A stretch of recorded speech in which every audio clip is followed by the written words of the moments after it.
मैं आता हूँ दीपक जी, बहुत सारे विषय उन्होंने उठाए हैं।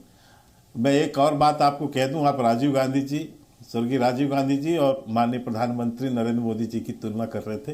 राजीव गांधी जी एक एक्सीडेंटल प्रधानमंत्री थे और नरेंद्र मोदी जी एक्सीडेंटल प्रधानमंत्री नहीं है। तो वो कई बार जो है मुख्यमंत्री का चुनाव जीतकर फिर प्रधानमंत्री जी का वो प्रधानमंत्री पद का चुनाव और दूसरी बार जीते हैं, ठीक है ना। बाकी राजीव गांधी कैसे प्रधानमंत्री बने थे ये पूरा देश जानता है और किन परिस्थितियों में बने थे। खैर, मैं उस चर्चा पे नहीं जाऊंगा। अब ये कह रहे थे कि हर बात आप इतिहास पे ले जाते हैं और कहते हैं।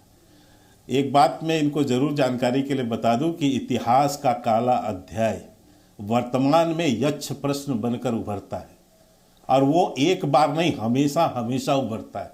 जो काले पाप आपने किए हैं वो बार बार उभर के सामने आएंगे और जनता को आपको जवाब देना पड़ेगा।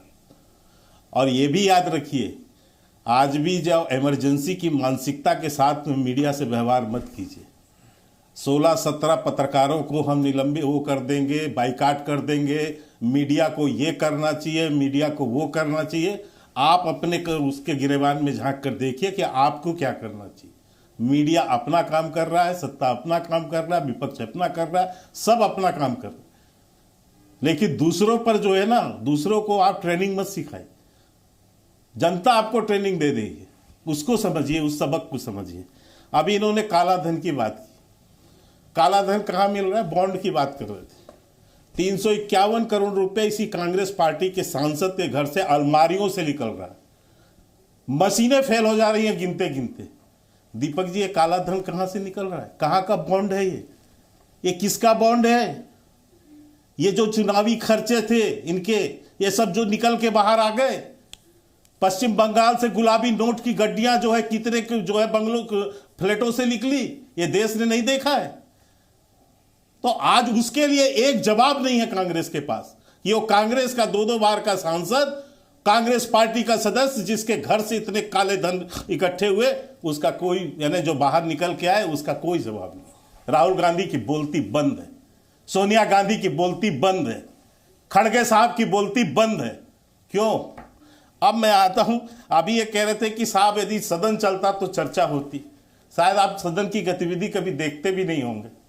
आपको जानकारी होना चाहिए कि एक सप्ताह पहले ही, आप अभी इकोनॉमी की बात कर रहे थे ना, राज्यसभा में अर्थव्यवस्था को लेकर ही चर्चा हुई है जनाब, और बाकायदा वित्त मंत्री जी ने जवाब दिया है। आपके यहां से भी लोगों ने पार्टिसिपेट किया है उस बहस में। आपको पता ही नहीं है, आपको लिख के दे दिया गया कि यहां जाके ये बोलना है। वो स्टोरी आप यहां आके पढ़ रहे हो, क्योंकि आप ना सदन की चर्चा देखते हो ना आपको इसकी जानकारी है। तो और ये भी लोकसभा में भी आया है। इसके बाद मैं आपको बता दूं कि जिस संसद के आज इसकी बात है दीपक जी, ये नियमावली किसने बनाई है संसद की? ये संसद रूल बुक किसका है? जवाब देना है। किन लोगों ने बनाया इसको बनाया ही सांसदों के उससे सहमति से। आप ही ने ये नियम तय किए कि संसद के ऊपर हम जो है अंदर में बैनर पोस्टर नहीं लहराएंगे। आप ही ने निर्णय किया कि हम ट्रेजरी बेंच पे नहीं चढ़ेंगे, हम ट्रेजरी बेंच में चढ़ के स्पीकर के मुंह में रूल बुक नहीं फेंकेंगे, नहीं वहां हम भगत सिंह नहीं बनने जाएंगे, तथाकथित भगत सिंह।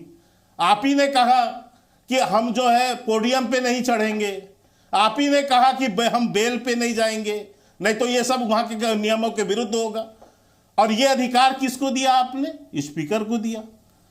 और आज आप ही जब इस बात का उल्लंघन कर रहे हैं सदन के अंदर में, और ये पूरा देश तमाशा देख रहा है कि ये विपक्षी सांसद जो हैं ये हार के कारण से इतने हताश, निराश और बौखला गए कि आज ये सदन नहीं चलने देना चाह रहे।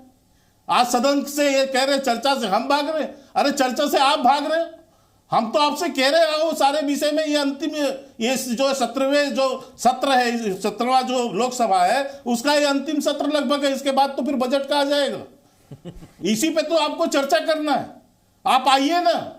लेकिन आपको वहां पर सुबह से ना प्रश्नकाल चलने देना है, ना शून्यकाल चलने देना है, ना आपको जो है 377 इस पर कोई चर्चा करनी है।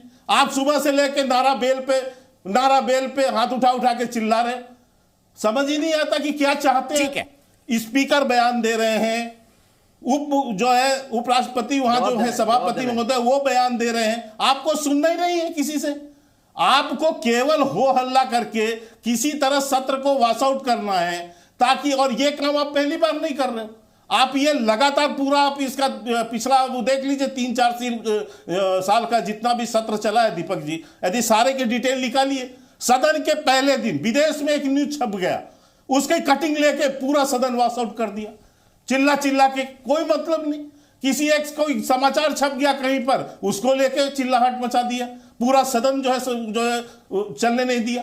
ये विपक्ष की जो नकारात्मकता है और ये जो कमजोरी है, अरे कम से कम सत्ता क्या, कम से कम एक अच्छा विपक्ष बनना सीख तो लो। ठीक है के शर्मा जी, इसका भी कम से कम 10 साल में ट्रेनिंग नहीं ले पाए क्या आप लोग? ठीक है ठीक है, मैं सीधे स्वयं पुरोहित जी के पास जाऊंगा। अतुल जी, आपको थोड़ा इंतजार करना होगा। स्वयं पुरोहित जी, इन्होंने मुद्दा उठाया करप्शन का, ये भी बता दिया पार्थो चैटर्जी, इतना बोल दिया, मुझे जवाब तो लीजिए। अरे सर, आप ही के सहयोगी है ना सर, अच्छा नहीं लगता किसी को बिठाए रखे और उनको बोलने का मौका न दे।